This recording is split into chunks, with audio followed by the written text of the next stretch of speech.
besoin de toi, maître. Heureuse est la mère qui t'a porté et allaitée. Heureux plutôt ceux qui écoutent la parole de Dieu et qui l'observent.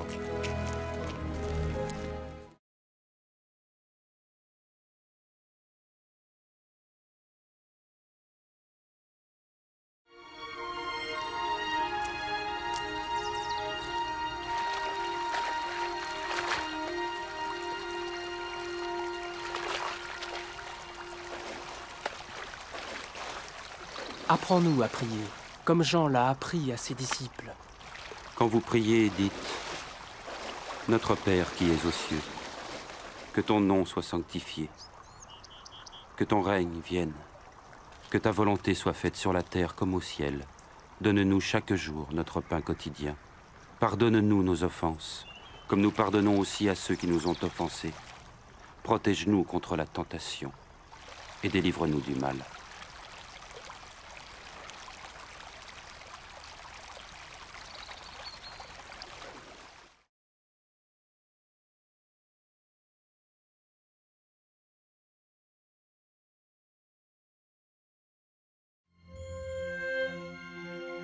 Dans les Saintes Écritures, Dieu déclare que le Messie viendrait pour être le sauveur du monde. La vie de Jésus prouve qu'il est bien celui dont les prophètes avaient parlé. Ésaïe a prophétisé que la Vierge deviendrait enceinte et qu'elle enfanterait un fils. Des siècles plus tard, la naissance de Jésus accomplissait cette prophétie.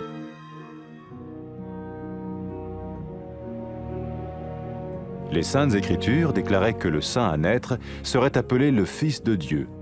Cela signifiait que Jésus serait le Fils de Dieu au sens spirituel et non au sens physique.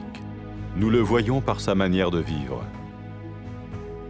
Il a guéri des malades, il a pardonné leurs péchés, les a ramenés à Dieu et leur a promis une place dans le royaume éternel de Dieu. Il s'est offert lui-même en sacrifice pour le péché à leur place. Puis il est revenu à la vie, victorieux sur la mort selon le plan de Dieu. Jésus a dit « Personne ne me prend la vie, mais je la donne de ma propre volonté. »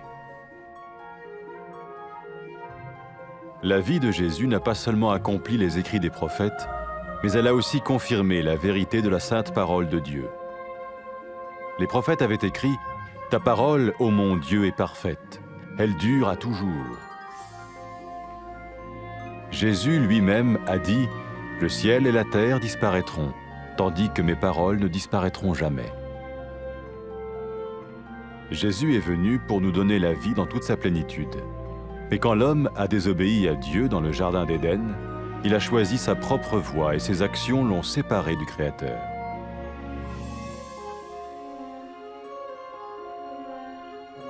Les Saintes Écritures déclarent que tous ont péché et que le salaire que paye le péché, c'est la mort.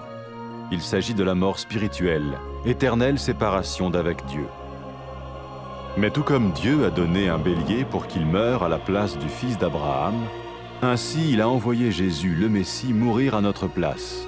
Sa vie, sa mort et sa résurrection restaurent la relation entre Dieu et tous ceux qui mettent leur confiance en lui. Maintenant, non seulement Jésus pardonne les péchés de ceux qui le suivent, mais il les sauve aussi du jugement éternel de Dieu. Ils sont sûrs d'aller au paradis et de vivre avec lui pour toujours. C'est cette vie et cette liberté de la culpabilité et du pouvoir du péché que Jésus offre à chacun aujourd'hui. Cela ne veut pas dire suivre une religion, mais choisir d'avoir foi en Jésus qui dit « Je me tiens à la porte et je frappe. Si quelqu'un entend ma voix et ouvre la porte, j'entrerai chez lui. » Cela veut dire se tourner vers Dieu et croire que Jésus vient dans nos vies pardonner nos péchés et nous rendre tels qu'il veut que nous soyons. Il ne suffit pas d'approuver intellectuellement ce qu'il dit, ni de vivre une expérience émotionnelle. Nous le recevons par grâce, au moyen de la foi, par un acte de notre volonté.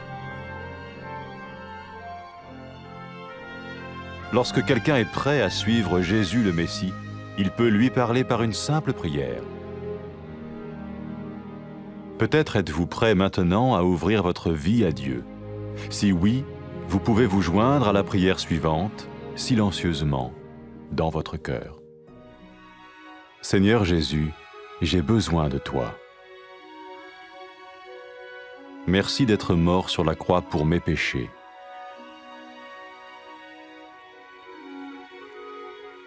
Je confesse mes péchés et je m'en repens.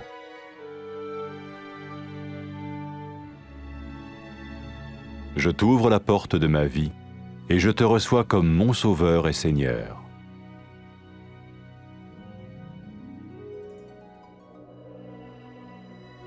Merci de me pardonner mes péchés et de me donner la vie éternelle.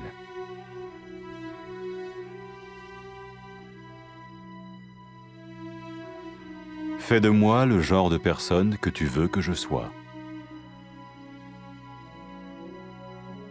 Maintenant que je deviens l'un de ceux qui te suivent.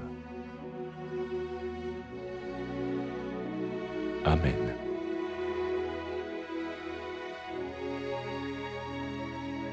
Jésus a dit à propos de ses disciples, « Mes brebis écoutent ma voix, je les connais et elles me suivent. » Pour expérimenter la vie en abondance promise par Jésus, ceux qui le suivent parlent à Dieu chaque jour dans la prière et lisent ou écoutent sa parole.